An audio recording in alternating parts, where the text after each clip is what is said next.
सो hi everyone, कैसे हैं आप सभी लोग। जैसे कि हमारी जो सीरीज चल रही थी, हमारी कौन सी सीरीज चल रही है। हमारी जो ये सीरीज चल रही है वो है आपकी डाटा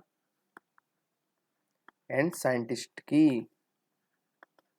जैसे कि आपने देखा कि हम अभी तक 150 क्वेश्चंस कर चुके हैं related to data and scientist. तो आइए स्टार्ट करते हैं। नेक्स्ट हमारा जो क्वेश्चन है वो है हमारा 151 क्वेश्चन। तो ये सीरीज आपके लिए बहुत इंपॉर्टेंट है। इन सीरीज को आप अच्छे से रेगुलरली एमसीक्यूज प्रैक्टिस किया कीजिए, जिससे आपके नीट में स्कोर बढ़ने के पूरे चांसेस रहेंगे। आपका स्कोर 600 प्लस भी आ सकता है आप अगर इस सीरीज को कंटिन्यू फॉलो करेंगे ओवरऑल। वहीं बायोलॉजी में आपका 350 प्लस कोई नहीं रोकेगा स्कोर, अगर आप इस सीरीज को एमसीक्यू सीरीज को कंटिन्यू रखते हैं तो आइए देखते हैं। हमारा क्वेश्चन नंबर है हमारा 151। क्वेश्चन नंबर क्या कह रहा है कि radio isotope phosphorus 32 and sulphur 35 used in, किसके लिए यूज किया जाता है। आपको पता होगा ये एक्सपेरिमेंट किसने दिया था। जस्ट 1 मिनट, इसे क्या हो गया, जस्ट 1 मिनट। हाँ, तो आइए कंटिन्यू करते हैं हमारी सीरीज। तो आपने देखा radio isotope phosphorus 32 and sulphur 35 used in किसके लिए यूज किया जाता है। तो देखो, आपको पता होगा जैसे हर्षे एंड चेज एक्सपेरिमेंट, इन्होंने क्या किया था। इन्होंने इक्विवोकल इक्विवोकल प्रूफ दिया था कि DNA is a genetic material. DNA is genetic material. इन्होंने कौन सा एक्सपेरिमेंट किया था, यही वाला है। कौन कौन से लिए थे इन्होंने, फॉस्फोरस 32 लिया था एंड सल्फर 35 लिया था रेडियो एक्टिव। तो कौन सा आंसर आ जाएगा, फर्स्ट आ जाएगा। बाकी और भी देख लेते हैं हम ऑप्शन। जैसे ग्रिफिथ, फ्रेडरिक ग्रिफिथ थे, इन्होंने क्या दिया था, मैंने आपको बार बार बताया, इन्होंने दिया था आपका ट्रांसफॉर्मिंग प्रिंसिपल। इस चीज को भी आप ध्यान रखेंगे, ट्रांसफॉर्मिंग प्रिंसिपल्स। वहीं पर जो आपके फ्रैंकलिन स्टाल एंड मिसेल्सन, इन्होंने क्या दिए थे आपके, सेमी कंजर्वेटिव नेचर। इन्होंने बताया था कि जो डीएनए होता है वो सेमी कंजर्वेटिव इन नेचर होता है। सारी चीजें आपको पता होनी चाहिए। तो ऑप्शन कौन सा आ जाएगा आपका, फर्स्ट, जो हर्सेंट चीज एक्सपेरिमेंट दिया था, equivocal proof of DNA is the genetic material. Next हम देखते हैं 152। हमारा क्वेश्चन नंबर क्या कहता है, 152 क्वेश्चन की ओर देखते हैं। आपको डायमीटर ऑफ द हेलिक्स, तो आपको पता नहीं चाहिए डायमीटर जो हेलिक्स होता है वो आपका 34 एंगस्ट्रॉम नहीं होता है, ये आपका 20 एंगस्ट्रॉम होता है। तो आपका सिलेक्ट द करेक्ट ऑप्शन पूछा गया है, तो ये आपका रॉन्ग स्टेटमेंट हो जाएगा। नेक्स्ट होता है distance between two adjacent base pair, इसकी डिस्टेंस कितनी होती है, यहाँ पर 34 एंगस्ट्रॉम नहीं 3.4 एंगस्ट्रॉम होती है। जितने भी पे आपको पॉइंट बता रहा हूँ वो सारे आपको डाटा उसी तरीके से याद करने हैं कि डायमीटर ऑफ द हेलिक्स आपका 20 एंगस्ट्रॉम होता है। वहीं distance between two adjacent base pair आपका 34 एंगस्ट्रॉम नहीं 33.4 एंगस्ट्रॉम होता है। वहीं distance between two complete turn, तो आपको ध्यान रखना है डिस्टेंस बिटवीन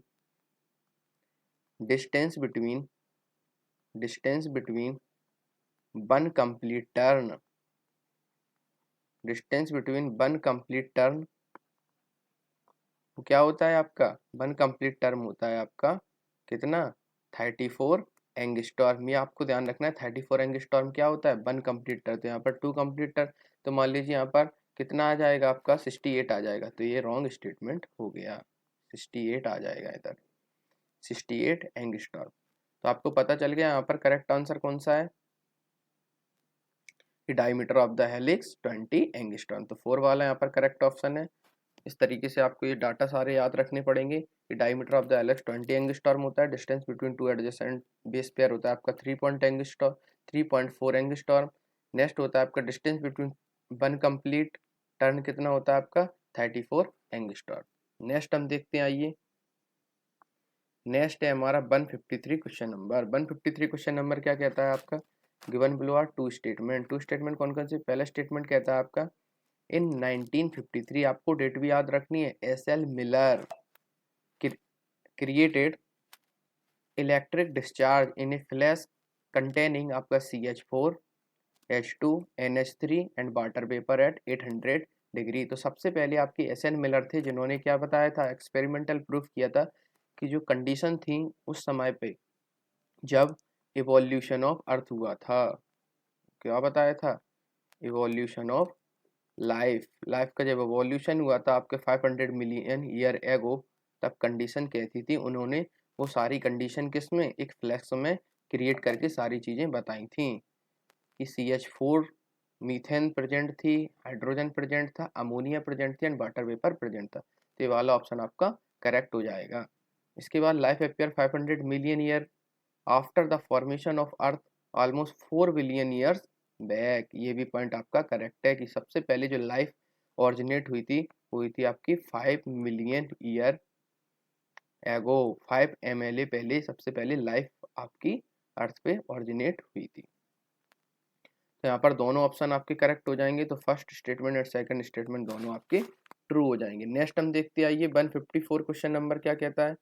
154 क्वेश्चन नंबर कहता है आपका कि embryological support for evolution was disapproved by. तो इसको आपको पता करना होगा, इसको याद रखना पड़ेगा आपको।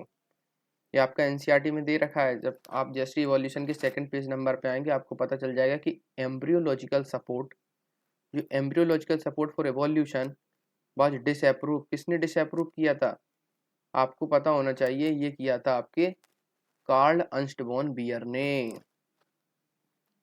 जबकि उसको जो प्रूफ थे ना वो आपको दिया था अंस्टबॉर्न ने, उसको प्रूफ किया था, लेकिन उसको डिसअप्रूव किसने किया, अंस्टबॉर्न बियर ने। आपको ध्यान रखना पड़ेगा कि डिसअप्रूव किसने किया एंड प्रूफ किसने किया, एम्ब्रियोलॉजिकल सपोर्ट फॉर एवोल्यूशन। इसको आपको पता करना पड़ेगा। इन्होंने क्या बताया था, जब जो उसको प्रूफ किया था, उन्होंने बताया था कि हर वर्टिब्रेट जो होता है,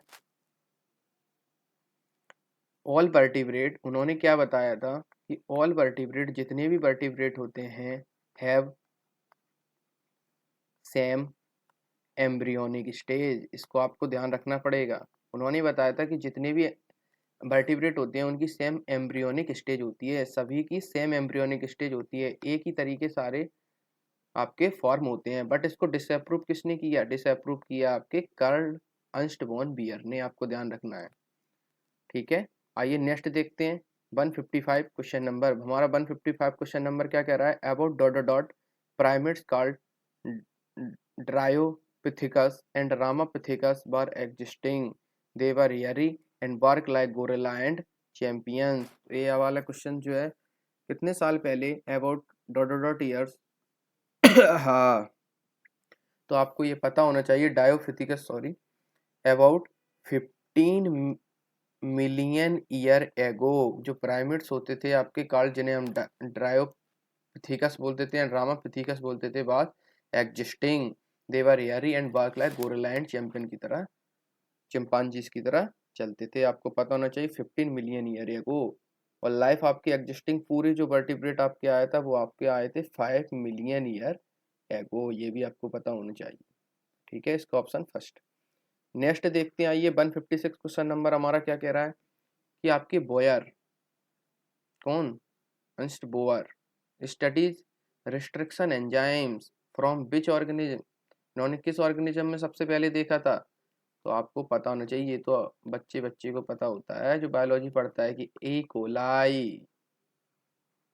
ये आपको पता होना चाहिए। इन्होंने किस पर वर्क किया था, ई कोलाई पर, रिकॉम्बिनेंट डीएनए टेक्नोलॉजी, इन्होंने ई कोलाई पर वर्क किया था। आइए नेक्स्ट देखते हैं, हमारा 157 क्वेश्चन नंबर क्या कह रहा है, what was the main achievement of Boyer and कौन अंस्ट बोयर, कौन से थे आपके, अंस्ट बोयर एंड कुहर ने किस पर एक्सपेरिमेंट किया था, तो आपको पता होना चाहिए अंस्ट बोयर एंड कुहर ने आपके एक्सपेरिमेंट इकोलाई पर किया था। इन्होंने सबसे पहले रिकॉम्बिनेंट डीएनए टेक्नोलॉजी हमें बताई थी।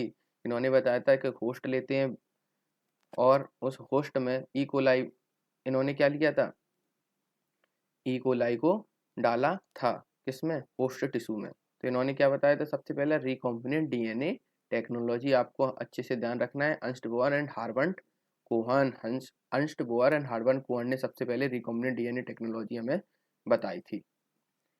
डीएनए का स्ट्रक्चर किसने बताया था आपको, बताइए, वॉटसन एंड क्रेक्स। तो ये वाला तो स्टेटमेंट वैसे भी होना नहीं होगा। जेनेटिक कोड मोनार्ड, ये नहीं होगा आपका। माइक्रोस्कोप का इन्वेंशन, ये नहीं होगा। तो आपको, आप एलिमिनेशन मेथड से भी कर सकते हैं। बाकी आपको पता ही है, अंस्टबॉर्न एंड हार्बर्ट कोहन ने रिकॉम्बिनेंट डीएनए टेक्नोलॉजी पर किया था। नेक्स्ट हम देखते हैं 158 क्वेश्चन नंबर हमारा क्या कह रहा है। 158 क्वेश्चन नंबर हमारा कहता है Ramdeo Mishra is popularly known as the. तो आपको पता होना चाहिए जो रामदेव मिश्रा थे is popularly known as the, किस चीज़ पर इन्होंने किया था। तो आपको बताइए किस चीज़ पर किया था इन्होंने। तो आपको पता होना चाहिए कि रामदेव जो मिश्रा थे popularly known as the father of ecology in India. आपको ये भी चीज़ ध्यान रखनी है कि फादर ऑफ इकोलॉजी तो थे रामदेव मिश्रा, लेकिन कहाँ, इंडिया के। ये आपसे पूछ लेंगे क्योंकि पूरे वर्ल्ड के तो अलग होंगे। इंडिया में जो सबसे पहले फादर ऑफ इकोलॉजी जो थे वो रामदेव मिश्र थे, ये भी आपको पता होना चाहिए। नेक्स्ट देखते हैं नेक्स्ट है हमारा क्वेश्चन 159। तो 159 हमारा क्वेश्चन क्या कहता है, which prestigious award was given to Ramdeo Mishra. तो रामदेव मिश्र कौन से थे आपके, फादर ऑफ इकोलॉजी। ये तो आपको पता ही होना चाहिए, father of ecology in India. इसके बाद होते हैं आपके which prestigious award was given to Ramdeo Mishra father of ecology in India. इन्होंने कौन सा अवार्ड मिला था, Sanjeev Gandhi award of environment and ecology. ये भी आपको पता होना चाहिए। नेक्स्ट देखते हैं 160 क्वेश्चन हमारा नंबर क्या कहता है।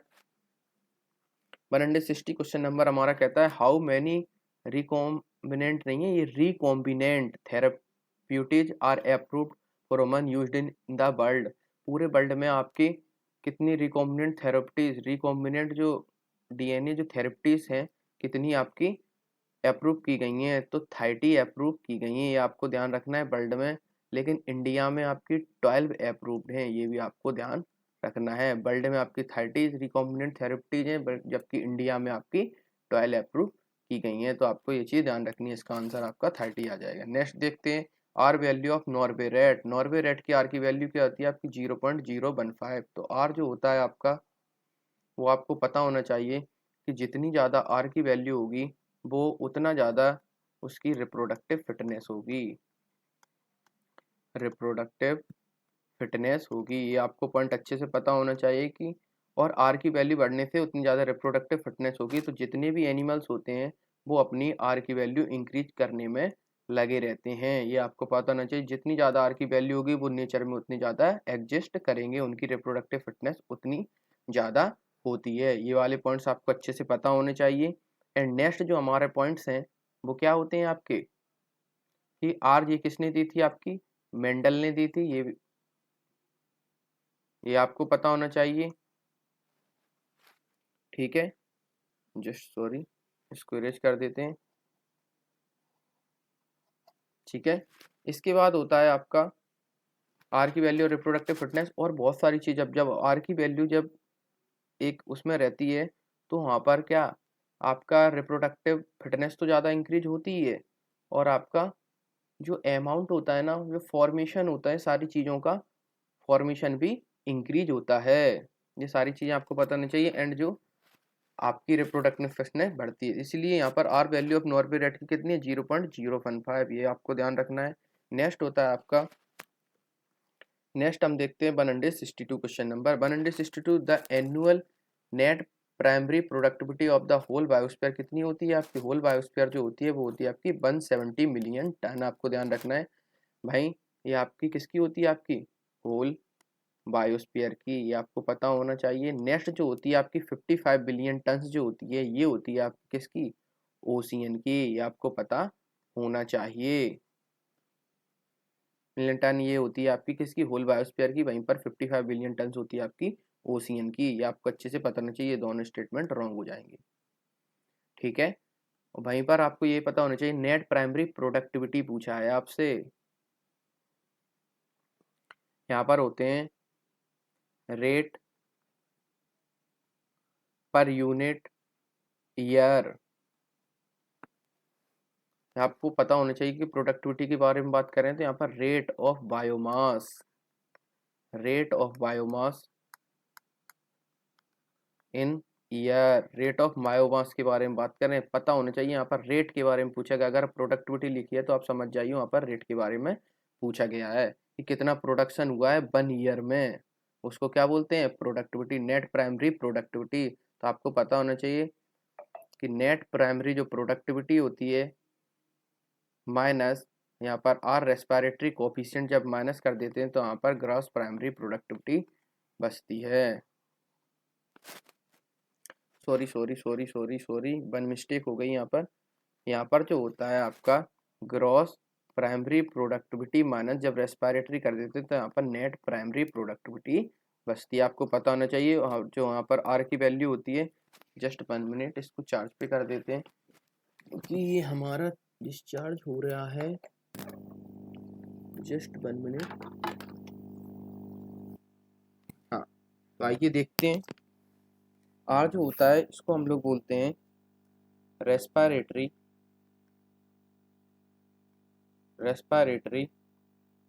कोसेंट, ये आपको अच्छे से पता होना चाहिए। नेक्स्ट देखते हैं हमारा क्वेश्चन, इसका आंसर क्या हो जाएगा 170 million ton and 55 billion ton होता है आपका ओशियन का। आइए नेक्स्ट देखते हैं हमारा 163 क्वेश्चन नंबर हमारा क्या कहता है। 163 हमारा क्वेश्चन नंबर कहता है आपका genetically different strengths of rice.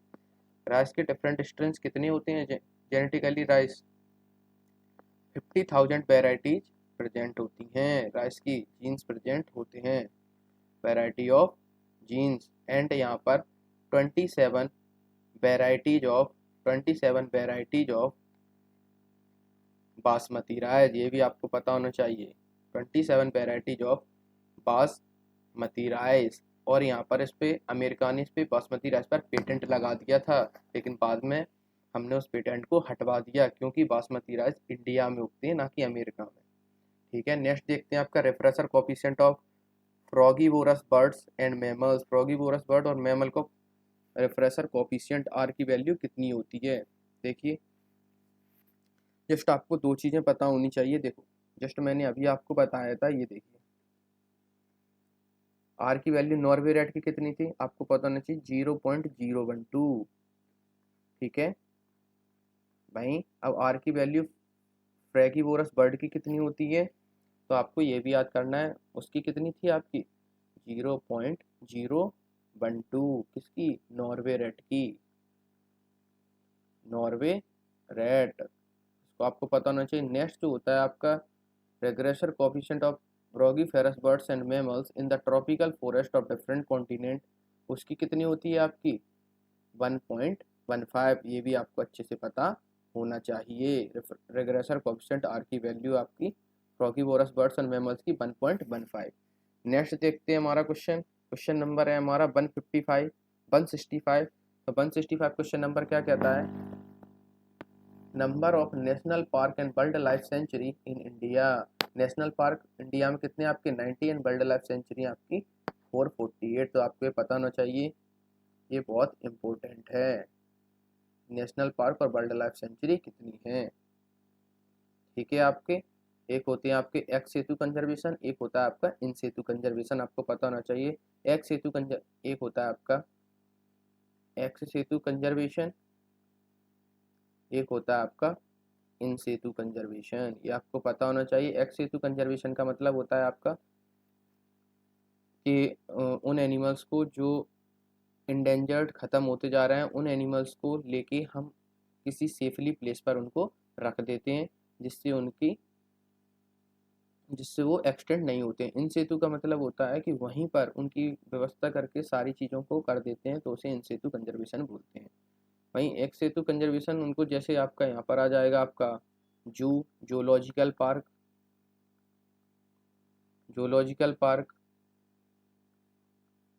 ये आ जाएगा, बोटेनिकल गार्डन आ जाएंगे। नेक्स्ट यहाँ पर इन सेतु कंजर्वेशन की बात की जाए तो यहाँ पर इन सेतु मतलब वहीं पर सारी चीज़ें कर देंगे, तो यहाँ पर आ जाएंगे आपके कौन, जैसे नेशनल पार्क आ गए, वाइल्ड लाइफ सेंचुरी आ गई, और इसके बाद क्या आ जाएगा आपका क्रायो प्रिजर्वेशन। ये सारी चीज़ें यहीं पर national park, wild life sanctuary and many more, सारी चीज़ें आपको पता होनी चाहिए। तो नेक्स्ट देखते हैं हमारा क्वेश्चन नंबर क्या कहता है। तो इसका आंसर क्या आ जाएगा आपका number of national park and wild life sanctuary कितनी, नेशनल पार्क यहाँ पर 19, वाइल्ड लाइफ सेंचुरी 448 आपको पता होनी चाहिए, बहुत इंपॉर्टेंट क्वेश्चन है। नेक्स्ट होता है हमारा 166, area covered by biodiversity hotspot. Biodiversity जो हॉटस्पॉट होते हैं कितना एरिया कवर्ड कर रहते हैं, लेस देन 2%। नेक्स्ट होता है हमारा question number 167।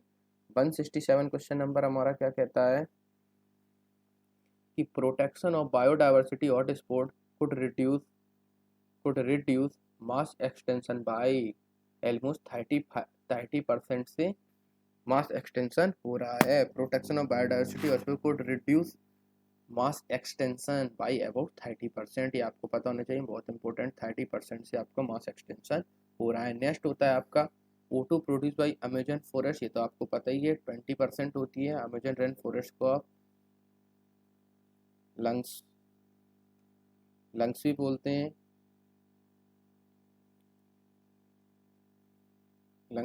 O2 produce by Amazon forest 20% होती है, ये आपको पता होना चाहिए क्योंकि सबसे ज़्यादा ऑक्सीजन यहीं से प्रोड्यूस होती है। और O2 का जो CO2 का जो वो करने का काम करते हैं वो आपके लाइकेंस करते हैं, आपको पता होना चाहिए। पॉल्यूशन इंडिकेटर्स होते हैं। नेक्स्ट होता है आपका plant species are used in traditional medicine. Traditional medicine में कितनी are used in traditional medicine में प्लांट स्पीसीज, कितनी प्लांट स्पीसीज का इस्तेमाल किया जाता है, तो होती है आपकी 25,000, ये आपको पता होना चाहिए। नेक्स्ट देखते हैं हमारा क्वेश्चन नंबर है 170। 170 क्वेश्चन नंबर है आपका बर्ड स्पीसीज इन इंडिया, तो आपको पता है अमेजोन रेन फॉरेस्ट जो होता है, अमेजोन फॉरेस्ट जो होता है वहाँ पर आपकी 1400 वेराइटीज ऑफ बर्ड्स हैं, ये आपको पता होना चाहिए। भाई इंडिया की अगर हम बात करें तो इंडिया में प्रेजेंट है 1300। तो यहाँ से क्या पूछा गया है, bird species in India less than 1200, ये रॉन्ग हो जाएगा। ओनली 1400 ये रॉन्ग हो जाएगा। ओनली 1200 ये रॉन्ग। मोर देन 1200 मतलब 1300, 1200 से ज़्यादा है। नेक्स्ट आ जाते हैं 171 क्वेश्चन नंबर। 171 क्वेश्चन नंबर क्या कहता है, species disappeared in last 20 year. तो आपको इससे याद रखना है 20 साल में जितनी ईयर्स नहीं हुए उससे ज़्यादा स्पीसीज डिसअपियर हो गई, कितनी, 27, ये आपको पता होना चाहिए। तो फोर्थ नंबर का आपका करेक्ट आंसर हो जाएगा। नेक्स्ट देखते हैं 172। 172 की अगर हम लोग बात करते हैं तो यहाँ पर 172 का आपका क्या आ जाएगा, तो आपको पता होना चाहिए कि इलाई लिली, ये देखिए ये बहुत इंपॉर्टेंट क्वेश्चन है, ये आपको एज इट इज याद रखना है कि Eli Lilly an American company prepare 2 DNA sequence corresponding to A and B chain of one insulin. तो आपको पता है सबसे पहले जो वन इंसुलिन वगैरह होती है ये आपकी किससे मिल रही थी, सुअर वगैरह उनसे से इंट्रोड्यूस की जा रही थी, बॉस बॉबुलेस भैंस वगैरह से इंट्रोड्यूस होती है। तो नेक्स्ट इसके बारे में क्या किया, क्योंकि इससे हमें क्या हो रही थी, एलर्जी वगैरह हो रही थी, तो वहाँ पर जो पेप्टाइड चेन्स थी आपके 3 स्ट्रक्चर थे, आपके ए पॉलीपेप्टाइड चेन्स थी, बी पॉलीपेप्टाइड चेन्स थी एंड वहाँ पर सी पॉलीपेप्टाइड चेन्स थी जो आपकी कंबाइन हो रही थी। तो नेक्स्ट जो इलाई लिली अमेरिकन कंपनी उसने क्या किया, ए पॉलीपेप्टाइड जो लेबोरेटरी में जाके अलग ए पॉलीपेप्टाइड को, तो यहाँ पर पॉलीपेप्टाइड ऑफ ए को ले लिया एंड नेक्स्ट उसने क्या किया, यहाँ पर आपके नेक्स्ट पॉलीपेप्टाइड ऑफ बी को ले लिया एंड लेबोरेटरी में उसको ए एंड बी को दोनों को कंबाइन कर दिया। तो यहाँ से क्या बना, आर्टिफिशियल इंसुलिन का फॉर्मेशन हुआ। और ये जो आपस में ये ज्वाइन रहती हैं ये होती हैं आपकी पेप्टाइड बॉन्ड के द्वारा, ये भी आपको पता होना चाहिए, पेप्टाइड बॉन्ड के द्वारा। तो ये एलाई लिली ने कब बनाया था, 1983, ये भी आपको पता होना चाहिए। In 1983 Eli Lilly an American company prepare 2 DNA sequence corresponding to A and B chain of human insulin. ये डायरेक्टली आपसे असर्शन रीजन में क्वेश्चन आ सकता है, इसीलिए इसकी डेट भी आपको याद रखनी है, 1983। नेक्स्ट हम देखते हैं protein in milk produce by first transgenic जो काऊ बनी थी रोजी, फर्स्ट ट्रांसजेनिक जो काऊ थी वहाँ पर रोजी, उसमें कितना मिला था प्रोटीन पर लीटर, तो यहाँ पर लीटर 2.4 ग्राम पर लीटर प्रोटीन यहाँ पर प्रेजेंट था, रोजी जो फर्स्ट ट्रांसजेनिक काऊ में मिली थी, आपको पता होना चाहिए। नेक्स्ट देखते हैं हमारा 174 क्वेश्चन नंबर। 174 क्वेश्चन नंबर हमारा क्या कहता है, 174 क्वेश्चन नंबर हमारा कहता है डॉक्यूमेंटेड वैरायटी। जस्ट मैंने अभी आपको बताया कि बासमती राइस की डॉक्यूमेंट वैरायटी और बासमती राइस इंडिया में कितनी ग्रो होती हैं, तो आपकी ध्यान होना चाहिए 27 varieties of basmati rice. Next देखते हैं हमारा 175 क्वेश्चन नंबर क्या कह रहा है। First recombinant DNA accompanied in 1972 by which scientist. Just मैंने अभी आपको ऊपर बताया था कि जो फर्स्ट रिकॉम्बिनेंट डीएनए टेक्नोलॉजी वो किसने की थी, आपकी स्टैनली कोवन एंड आपके हार्वर्ड बोअर। ये आपको पता होना चाहिए, Herbert Boyer and Stanley Cohen and आपके हार्वर्ड बोअर, इन्होंने की थी आपकी। स्टैनली कोहन एंड वाटसन ये रॉन्ग हो जाएगा, हार्वर्ड बोअर जैकब मुनिथ ये रॉन्ग हो जाएगा। ये दोनों स्टेटमेंट्स हैं Stanley Cohen and Herbert Boyer. तो स्टैनली कोहन हार्वर्ड बोअर ये दोनों आपके सिमिलर हैं, तो यहाँ से एक ऑप्शन करेक्ट हो जाएगा, ये आपका मिसप्रिंट है। नेक्स्ट देखते हैं 176 क्वेश्चन नंबर हमारा क्या कह रहा है। तो 176 हमारा क्वेश्चन नंबर क्या कहता है, देखते हैं। The human genome project was a 13-year project coordinated by the US department of energy and national institute of health. ये आपको पता होना चाहिए कि ह्यूमन जो जीनोम होता है प्रोजेक्ट वो 13-year प्रोजेक्ट था, बिल्कुल सही है, जिसमें आपके US department of energy and national institute of health and बहुत सारे चर्चेस भी इसमें इंक्लूड थे, तो आपका स्टेटमेंट करेक्ट हो जाएगा। नेक्स्ट जो क्रोमोसोम 1 होता है ये बहुत लास्ट में इंट्रोड्यूस हुआ है एज मोस्ट जीन्स, सबसे ज़्यादा जीन्स वहाँ पर प्रेजेंट होते हैं 2968, आपको पता है, याद होने चाहिए। क्रोमोसोम 1 में सबसे हाईएस्ट जीन प्रेजेंट होते हैं, मोस्ट जीन प्रेजेंट होते हैं 2960, आपको पता होना चाहिए। एंड बाई में सबसे कम होते हैं आपके 231, ये आपको अच्छे से पता होना चाहिए। स्टेटमेंट बहुत इंपॉर्टेंट है, तो ये भी करेक्ट हो जाएगा। Both statement first and statement second are correct. Next होता है हमारा क्वेश्चन है हमारा 177 क्वेश्चन नंबर। 177 क्वेश्चन नंबर हमारा क्या कहता है। It was only in dot dot that Watson and Crick, Watson and Crick, तो पता ही है आपकी वॉटसन एंड क्रिक ने क्या किया था, आपके बताइए, डबल हेलिकल स्ट्रक्चर था based on the X-ray diffraction, double helical structure, DNA आपका double helical structure, X-ray diffraction data produce by Maurice Wilson and, किसने किया था, आपके विल्कन्स एंड रोजरलैंड फ्रैंकलिन। ये आपको पता होना चाहिए। इरविन चार्ल्स ने क्या किया था, इन्होंने तो वो बताए थे आपके न्यूक्लियोटाइड के positions, adenine plus guanine, thymine plus cytosine, इन्होंने एडविन चार्ल्स ने आपको बताया था। तो ये वाला यहाँ पर नहीं होगा, तो इसका ऑप्शन क्या होगा, बताइए इसका ऑप्शन क्या होगा। इतना तो आपको पता ही, X-ray different data Maurice Wilkins and Rosalind Franklin. तो रोजरलैंड फ्रैंकलिन दो में ये वाले आपके रॉन्ग हो जाएंगे, तो आपको पता आना चाहिए। इसकी डेट भी आपको याद रखनी चाहिए, इट वाज ओनली इन, तो आपको डेट कौन सी होती है, तो आपको डेट याद रखनी है इसकी। इसकी डेट है आपकी 1953, just as it is remember, आपको याद रखनी है 1953। It was only in 1953 that James Watson and Crick based on the X-ray diffraction data produce by Maurice Wilson and Rosalind Franklin, ये आपको पता होना चाहिए। नेक्स्ट देखते हैं हमारा 178 क्वेश्चन नंबर क्या कहता है।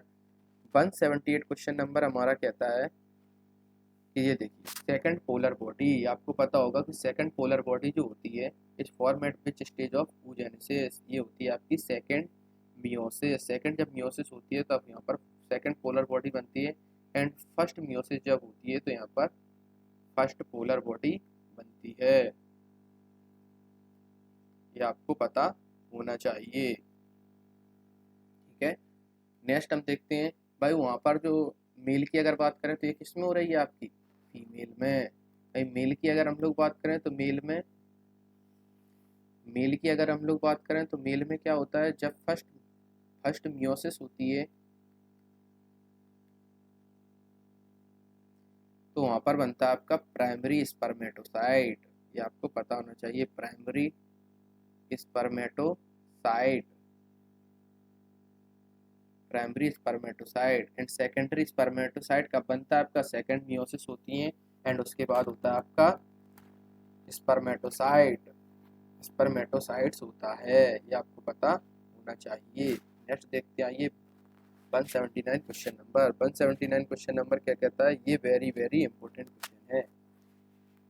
क्या आपको बताना चाहिए, in human being how many meiotic division, meiotic मतलब होता है आपका मियोसिस, कितनी मियोसिस लगेंगी are required to formation of 1000 sperm, कितनी प्रोसेस लगेंगी। तो आपको पता है कि 1 म्यूटिक डिवीजन में स्पर्म होता है वहाँ पर 1 meiotic division equal to 4 meiotic division यहाँ पर कंसिडर की जाती हैं। 1 म्यूटिक डिवीजन फॉर, तो आपको पता होना चाहिए 1 म्यूटिक डिवीजन फॉर 4 स्पर्म, ये आपको पता होना चाहिए 1 meiotic division equal to 4 sperm. तो यहाँ पर कितने पूछे गए हैं आपसे 1000, तो पता होना चाहिए 1 म्यूटिक 4 स्पर्म होते हैं, तो 4 का डिवाइड कर देंगे तो यहाँ पर आपके 250 आ जाएगा। नेक्स्ट होता है आपका 250 ओवम पूछा गया है, तो आपको पता होना चाहिए 1 म्यूटिक डिवीजन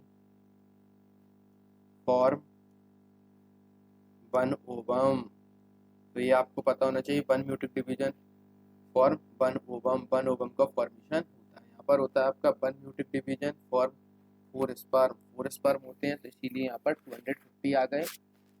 ठीक है, 250 म्यूटिक डिवीजन लगेंगी।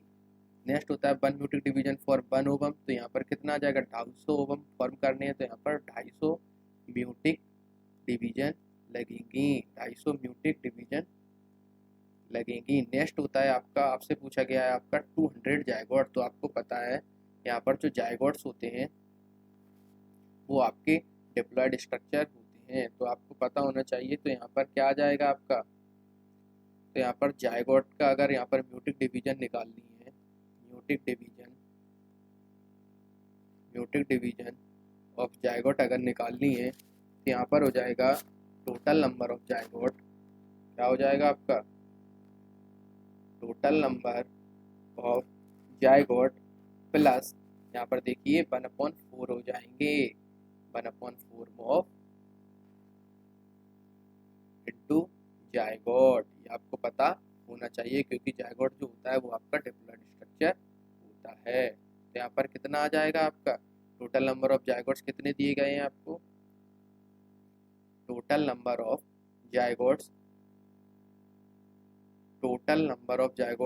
आपको कितने प्रेजेंट हैं आपके 200, एंड यहाँ पर कितना आ जाएगा 1/4 इंटू 200, यहाँ से आ जाएगा आपका 50, तो यहाँ पर 200 प्लस 50 कितनी होती हैं आपके टोटल 250 म्योसिस डिवीजन लगेंगी, तो इसका आंसर आ जाएगा आपका थर्ड 250 250 एंड 250। आपको पता होना चाहिए कि आप पूछा था यहाँ पर म्यूटिक डिवीजन कितनी लगेंगी जब आपके 100 स्पर्म हो, तो आपको पता है ये वाला पॉइंट कि एक म्यूटिक डिवीजन फॉर्म 4 स्पर्म का फॉर्मेशन करती है। तो यहाँ पर 1000 पूछे हैं, इसीलिए यहाँ पर 250 म्यूटिक डिवीजन लगेंगी। नेक्स्ट होता है आपका 250 ओवम पूछा गया है, ओवम आपको पता है कि 1 म्यूटिक डिवीजन फॉर्म 1 ओवम का फॉर्मेशन करती है, तो यहाँ पर टोटल 250 म्यूटिक डिवीजन लगेंगी। नेक्स्ट होता है आपसे जो जायगोट का पूछा गया है, तो यहाँ पर म्यूटिक डिवीजन जो जायगोट का पूछा गया है, तो यहाँ पर टोटल नंबर ऑफ जायगोट ले लेंगे अपन, क्योंकि आपको पता है डिप्लॉयड स्ट्रक्चर है, इसीलिए 1/4 इंटू जायगोट, तो यहाँ से 200 प्लस 1/4 इंटू 200 कर देंगे तो 250 आपके आ जाएंगे। ये वाला क्वेश्चन बहुत इंपॉर्टेंट है, यहाँ से आपसे कुछ भी पूछा जा सकता है कि how many meiotic division are required for the formation of 50 sperm, तो आपको ये पता होना चाहिए, तो 1/4 इंटू 50 कर देंगे। या आपको सारी चीज़ें पता होना चाहिए कि 1 म्यूटिक डिवीजन फॉर 4 स्पर्म का फॉर्मेशन करती है, and 1 meiotic division for 1 ovum का फॉर्मेशन करती है, एंड आपकी म्यूटिक डिवीजन ऑफ जायगोट, ये आपको पता होना चाहिए। नेक्स्ट हम देखते हैं 180 क्वेश्चन नंबर। 180 क्वेश्चन नंबर क्या कहता है, how much amount of PAR capture by the plant, plant जो कैप्चर करता है 2 to 10% ऑफ सनलाइट को कैप्चर करता है, जो कि होती है आपकी पार। आप कमेंट में बताएंगे कि पार का फुल फॉर्म क्या होता है। नेक्स्ट देखते हैं आइए 181 कुछ, ये देखिए, तो यहाँ पर आपके ये क्वेश्चन कंप्लीट होते हैं। तो आपको कैसी लगी हमारी सीरीज 180 क्वेश्चंस। 180 क्वेश्चंस हमने कंप्लीट कर लिए किस पर, डाटा प्लस साइंटिस्ट के बेस पर हमने 180 क्वेश्चंस यहाँ पर ये हमारी सीरीज को कंप्लीट कर लिया है। तो इसी तरीके से आपकी सीरीज, जैसे फर्स्ट हमारी जो सीरीज थी वो किस पर थी आपकी NCERT example NCERT 1 plus NCERT 2। Next जो हमारी सीरीज थी वो आपकी डाटा एंड साइंटिस्ट, ये भी हमारी सीरीज खत्म हो गई। डाटा एंड साइंटिस्ट पर जो हमारी सीरीज थी ये भी हमारी सीरीज खत्म हो गई। नेक्स्ट जो हम सीरीज स्टार्ट करने वाले हैं वो है हमारी सेल ग्लैंड एंड डिसीज के बारे में। इससे रिलेटेड भी हम 180 क्वेश्चंस करेंगे, तो ये भी आपका टॉपिक क्लियर होता जाएगा, क्योंकि जिस टॉपिक के मैं आपको बताया, आपको इस टाइप से क्या है, नीट 2025 में यहाँ से जस्ट 4 क्वेश्चन आए हैं इस बार। तो डाटा बेस्ड भी क्वेश्चन आते हैं, 10 से 12 क्वेश्चन आपके डाटा बेस्ड आए हैं, एंड एग्जाम्पल बेस्ड भी आपके नीट 15 में 2015 में आपसे 10 क्वेश्चन आपसे एनसीईआरटी डाटाबेस। तो हमने अभी तक कितने क्वेश्चन कवर कर लिए, 10 एंड 20, आपके 25 से लेके 27 क्वेश्चन तो हमने इसी टॉपिक में कवर कर लिए हैं। तो हम इस टाइप से आपकी सीरीज को आगे कंटिन्यू करते जाएंगे और आपको सारी चीज़ें बताते जाएंगे कि किस तरीके से आपको सारी चीज़ें करनी हैं। तो बने रहिए हमारे चैनल के साथ, क्योंकि आप एमसीक्यू की जितनी ज़्यादा प्रैक्टिस करेंगे उतनी ज़्यादा आपके नीट में स्कोर इंक्रीज होगा। मिलते हैं नेक्स्ट वीडियो में आप लोगों को सेल ग्लैंड एंड डिसीज के साथ।